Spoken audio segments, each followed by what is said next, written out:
ఇప్పటికే తెలుసండి. అయ్యా, మీరు అడిగిన ₹1,00,000 కట్నం ఇచ్చాను. ఇప్పుడు మరో 50,000 తెమ్మంటే ఎక్కడి నుంచి తెచ్చాను? నేను కాబట్టి 50,000 అడిగాను. మరొకడైతే 1,00,000 అడుగుండేవాడు. ముందనుకున్న కట్నం రేటును మార్చడానికి కారణం ఏమిటో చెప్తారా? ఏం లేదండి. ఈ సంబంధం ఒప్పుకునేటప్పుడు మా వాడు ఐఏఎస్ పరీక్ష రాశాడు. రిజల్ట్స్ వచ్చే పాస్ అయ్యాడు. పరీక్ష రాసాక పాస్ అయ్యాక ఒకటే రేట్ అంటే ఎలా చెప్పండి? అందుకని 50,000 పెంచాను. ఏమిటండి ఇది? ఇదేమన్నా కాయగూరల వ్యాపారం అనుకుంటున్నారా? ఈ విషయం 1 రోజు ముందే చెప్పచ్చు కదా. అప్పుడు చెప్తే ఒప్పుకుంటారు ఏమిటి? ఇప్పుడైతే పేట్ల మీద పెళ్లి ఆగిపోతుంది కాబట్టి ఎంత అడిగినా ఇస్తారు.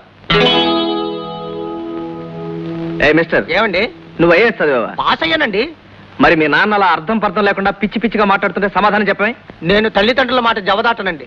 తల్లిదండ్రుల మాట జవదాటమని నేను చెప్పలేదు, కానీ కట్టుకోబోయే భార్య అంతకంటే ముఖ్యం. మా నాన్న చెప్పిన రేట్ ఇచ్చి తాళి కట్టించుకోమనండి. అంతకన్నా నేను బాగా చూసుకుంటాను. సిగ్గులేదు జన్మకి. చూడండి, నాకు 4 రోజులు గడివిస్తే నాకు మిగిలిన ఇంటిని అబ్బాయి పేరు రాస్తాను. అలాగా? మరి చెప్పరే, లీడర్ని పిలిపించి దస్తావేజులు రాయించండి.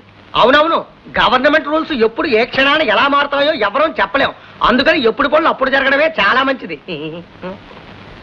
ముహూర్తానికి ఇంకా 2 నిమిషాలు కూడా టైం లేదు. అవన్నీ ఇప్పుడే జరగాలంటే ఎలాగండి? మేం కోరినవన్నీ మా చేతికి అందిన ముహూర్తమే మంచి ముహూర్తం అండి. ఏమండి, ఇంతమంది జనం ముందు ఒక ఆడపిల్ల జీవితంతో బేరాలాడడం ఏమన్నా బాగుందా? ఆయన ఇస్తానంటున్నాడు. ఏమీ ఇవ్వక్కర్లేదు. ఇలాంటి చేతకాని వ్యక్తిత్వం లేని ఐఏఎస్ ఆఫీసరే కాదు, ఏ ఆఫీసరైనా నాకు అక్కర్లేదు. మీ తండ్రి కొడుకులిద్దరూ ఏదైనా సంత చూసుకుని చింతపండు వ్యాపారం పెట్టుకోండి. Get out. ఏం పిల్లయ్ ఎగురుతున్నావు? ఇక్కడి నుంచి మేము కదిలేమా నీ జీవితంలో నీకు పిలవదు. ఈ ప్రాంతంలో మా పలుకుబడి ఏమిటో తెలుసా? తెల్లారేసరికి ఇండియా అంతా ప్రచారం చేస్తాను, గుర్తుంచుకో. చాలా సంతోషం. మీది అంత పెద్ద పలుకుబడి కలిగిన కుటుంబమా? అసలు ఆ పిల్లకి పెళ్ళే కానివరా? ఎవరిని కట్టుకోవడానికి రానివరా?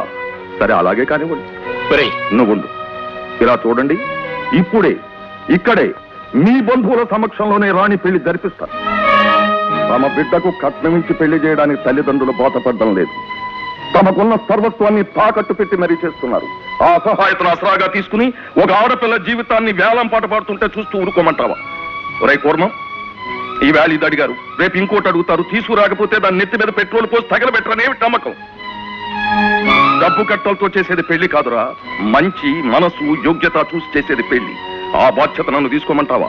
ఈ పరిస్థితుల్లో నాకు చావడం కన్నా వేరే గత్యంతరం లేదు. నువ్వేం చేసినా నాకు ఇష్టమే. మిస్టర్, బయటికి రా, బయటికి రా. రాణి, వెళ్ళి పేట్ల మీద కూర్చో. రాము, నువ్వు వెళ్ళు. కంగ్రాచులేషన్స్. కూర్చో. అదృష్టవంతురాలమ్మా. నీ మొహానికి బాసికం ఒకటి. పదరా. రండి బాబు, రండి. ఏం మంది లేదు కానీ లేకపోతే ఎప్పుడో చేయాల్సిన పెళ్లి. కూర్చోండి. మొత్తానికి ఈ పెళ్లి మా స్టేషన్ మాస్టర్ చేతుల మీదుగా జరగాల్సి ఉంది. తెలుసులేవే, నువ్వు ముందే చెప్పావని. పెళ్లి అయ్యే వరకు ఇంకేం అనకు.